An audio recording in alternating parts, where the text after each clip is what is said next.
the toilet bomb. And no, it is not the only weird thing to be dropped off of a Skyraider.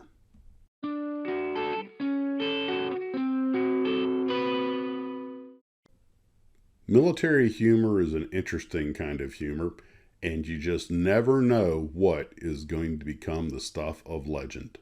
Today, the toilet bomb. Well, hello, Glue Troopers. Max of Max's Models here. And after having built the Skyraider and brought up the subject of the infamous toilet bomb, there was a lot of chatter about it, so I thought I would do a quick deep dive into it. And I found several good sources on it. Some say it happened in October of 65, some say November of 65, but I thought I would just go ahead and talk about it real quick. And I found a few really interesting associated facts that are sort of they're tangential to the story, but they're still worth mentioning. Now, all of us know that you never know what little bit of military humor is going to accidentally become a thing.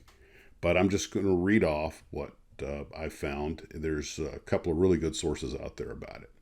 So this says it was October 65. U.S. Navy Douglas A-1H Skyraider, number 572, was called Paper Tiger 2, which was a temporary name just used for this one flight. It belonged to a attack squadron VA-25, the Fist of the Fleet, and it was being ready for a mission over the Mekong Delta aboard the aircraft carrier USS Midway. In order for the squadron to commemorate the mark of having delivered 6 million pounds of ordnance, 572 was equipped with a special toilet bomb. This was a damaged toilet that was going to be thrown overboard. One of the plane captains of VA-25 saved it, and the ordnance crew made a rack and tail fins and a nose fuse for it, and the VA-25 personnel made sure that once it was on the airplane and up on deck, that there were always people around the airplane blocking the view from the bridge so that the commander of the air group and the captain of the ship didn't see it and put the kibosh on the whole little operation. They also didn't want the air boss to see it because if they'd seen that, they probably would have called a halt to it. Well, the airplane was commanded by VA-25's executive officer, Commander Clarence Bill Stoddard, and his wingman was Lieutenant Commander Robin Bacon in aircraft 577. Now, by the way, side note, one of those interesting little tidbits is that 577 was the very airframe that Lieutenant Clint Johnson had shot down a MiG-17 with back in 65. Another interesting tidbit is that the movie camera that was mounted in Lieutenant Commander Bacon's airplane was the only one remaining in the fleet that dated back to World War II. So the flight was a Dixie Station strike off South Vietnam going to the Delta. When they arrived at the target area, Commander Stoddard was readying his ordnance list to the forward air controller, and he ended and one code named Sani-flush, and the forward air controller couldn't believe it and joined up to see it. And he was like, what is that?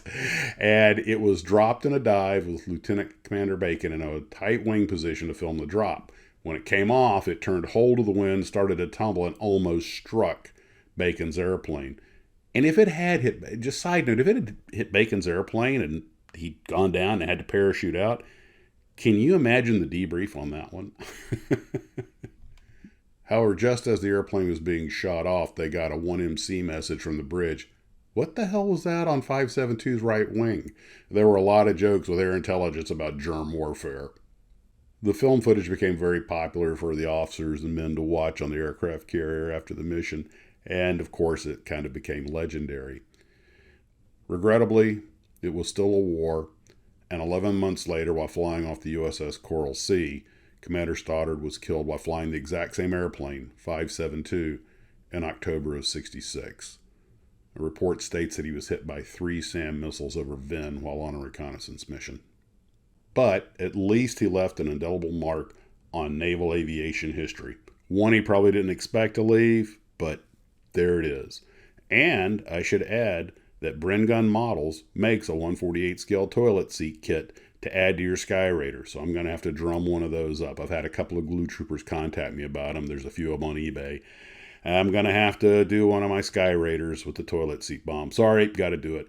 By the way, I had said earlier I thought it was off the Enterprise because I saw the big E on the side of the toilet. That was my mistake. They were actually flying off of the USS Midway.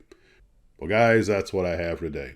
Time to head out the TARDIS and get back to work. Those models aren't going to finish themselves. You guys take care of yourselves, and as always, model on.